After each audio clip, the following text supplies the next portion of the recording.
terima kasih. Kita lanjutkan perbincangan kita di Langkah Pakar, persembahan dari Universitas Ahmad Dahlan bersama narasumber Mufid Salim SIKOM MBA. Kita berbicara terkait dengan memilih informasi dan berita, bagaimana dan siapa dan apa yang bisa dipercaya.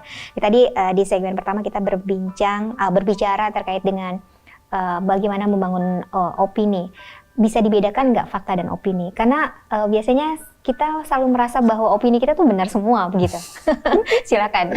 Ya, jadi gini Mbak Ocha, opini kita sangat dipengaruhi oleh latar belakang, frame of thinking kita, kemudian frame of reference kita. Jadi referensi kita ke belakang, kemudian pendidikan kita dan pengalaman-pengalaman kita. Itu yang membentuk sangat mempengaruhi sudut pandang kita kayak gitu. Nah, nggak ada masalah setiap orang punya opini masing-masing. Yang jadi masalah adalah ketika dia memaksakan opini itu ke orang lain, kayak gitu. Jadi yang kami ingin tekankan adalah kalau bisa kita sama-sama membangun sebuah generasi yang cerdas, dalam artian kita bisa melihat sesuatu secara independen, kayak gitu. Jadi jangan sampai opini kita dipengaruhi oleh opini orang lain. Karena terkadang kita nggak tahu nih ketika opini yang datang ke kita itu apakah itu akan mencelakakan seseorang atau tidak. Nah, kita mencegah supaya sesuatu informasi yang nyampe ke kita itu nggak apa-apa itu opini dia, tapi jangan kita terima mentah-mentah, kita klarifikasi dulu supaya tidak mencelakakan orang lain, kayak gitu. Apalagi misalnya di tengah pandemik seperti ini ya, ada info makan ini, kayak gitu kan. Betul. Saya kebetulan punya beberapa teman juga yang mereka memang di bidang kesehatan. Ternyata ada yang nggak bisa, ada yang nggak benar kayak gitu. Nah, kalau misalnya informasi terlanjur kita sebarkan, itu kan membahayakan orang lain kayak gitu. Betul. Pertama penyemprotan disinfektan ternyata juga nggak bagus gitu, beda lagi gitu ya. Baik. Biar kita lebih deep lagi gitu dan dengan waktu yang terbatas, saya ingin tanya kepada Pak Mufid ya, karena melihat pandemi sekarang gitu, ada sebagian yang mengatakan nggak usah lihat berita lah. Jadi kalau lihat berita tuh bikin panik gitu, apalagi belum ada unsur-unsur politis gitu ya. Karena berita itu juga kadang-kadang juga memunculkan keberpihakan gitu. Tetap memilah dan memilih. Nah, kita juga nggak bisa memaksakan, orang lain pasti punya interest sendiri-sendiri begitu. Ya kalau nggak lihat berita kita nggak tahu nih bagaimana penyebaran COVID udah sampai mana gitu. Terus apa yang harus kita lakukan? Silakan. Yang harus kita lakukan adalah kalau misalnya kita melihat sebuah informasi, terutama di era pandemi kayak gini kan. Jadi informasi itu 24 jam disampaikan terus-menerus. Nah, informasi yang disampaikan terus-menerus itu menimbulkan kepanikan terus terang, dan itu secara psikologis nggak bagus. Betul. Nah, jadi yang harus kita lakukan adalah ketika ada sebuah krisis seperti ini, kita harus kalau bisa melihat informasi itu kita kasih jeda waktu. Jadi misalnya kita pagi lihat informasi untuk misalnya kejadian yang kemarin, kemudian mungkin siang atau malam. Jadi ada jeda waktu, nggak setiap 5 menit kita buka informasi. Kenapa kita harus melakukan itu? Jadi ketika kita menerima informasi itu sudah utuh dulu. Nah, apalagi sekarang di era internet kayak gini kan ada informasi A langsung disebar. Belum utuh informasinya, makanya kita memberi waktu tadi supaya informasinya utuh dulu, baru kita terima, kayak gitu. Jadi kita memberi jeda ketika mencari informasi.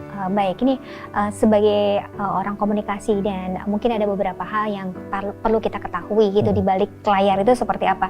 Karena sekarang kan udah canggih nih, bisa diedit gitu. Ini berita-berita yang dulu, di Italia nih korban COVID-19 tuh di luar sampai nggak bisa tertampung, padahal itu fotonya foto-foto kejadian gempa bumi misalnya gitu.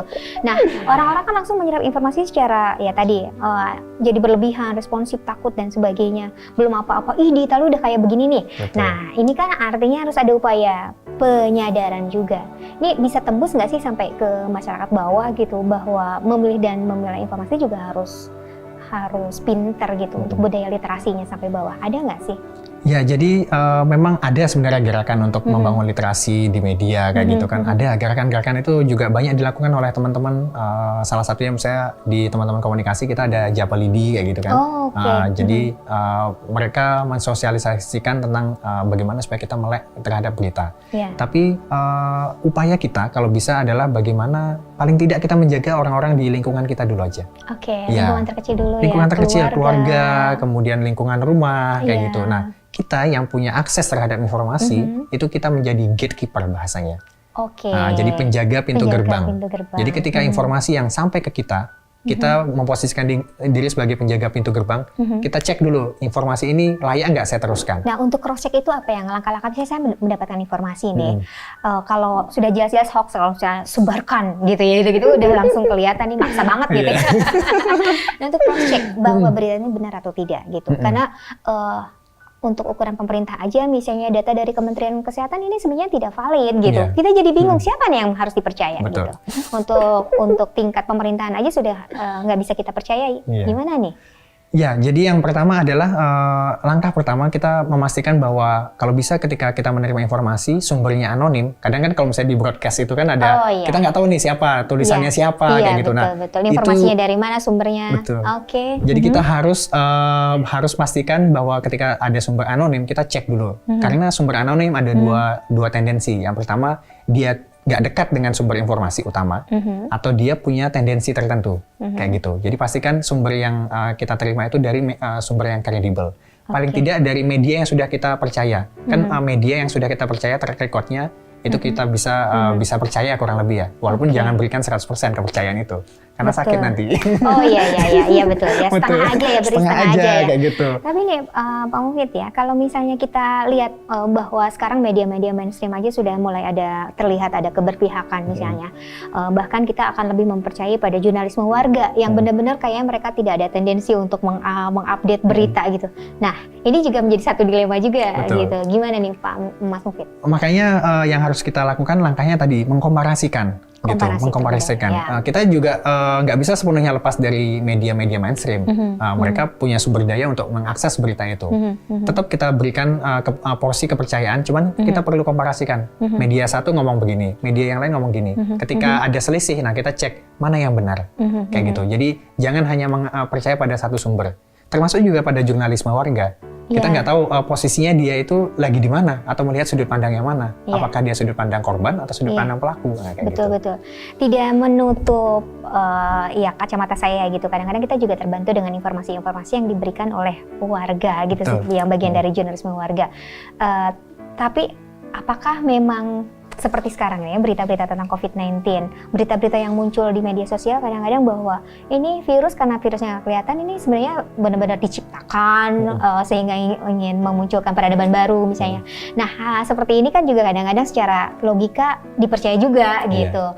Kadang-kadang kan juga mengkaitkan dengan fakta-fakta sejarah sebelumnya, terus dikaitkan dengan beberapa hal yang memang kalau di logika ya benar juga. Nah, itu cara untuk mempercayai dan tidaknya seperti apa nih? Ini kan juga berkaitan dengan pola kita gitu. Iya, betul. Jadi yang harus dilakukan memang harus kita mencari tahu dari sumber rujukan utama. Dalam hal ini kalau misalnya kaitannya dengan informasi, kaitannya dengan penyakit, kita kalau bisa mengacu ke sumber informasi utamanya seperti hasil jurnal penelitian. Nah, kayak gitu. Yang itu dipublikasikan oleh ahlinya. Jadi orang yang mengalokasikan waktunya bertahun-tahun untuk menggeluti suatu bidang. Nah, tentu mereka kita lebih percaya daripada orang yang nggak pernah menggeluti bidang itu untuk berbicara. Kayak gitu. Jadi disinilah pentingnya kita untuk mempercayai para pakar. Para pakar ini adalah orang-orang yang mendedikasikan waktunya untuk mempelajari suatu bidang. Tentu mereka porsi kepercayaan kita harus kita berikan lebih besar kepada mereka. Tetap ya, ada arahan smart user ya untuk para pengguna media juga harus cerdas begitu ya. Ada satu segmen lagi, mudah-mudahan walaupun mungkin tidak akan semuanya bisa kita bahas, kita bisa coba kerucutkan begitu ya. Kita harus jeda dulu, Mas Mufid, dan pada pemirsa tetap bersama kami di Langkah Pakar.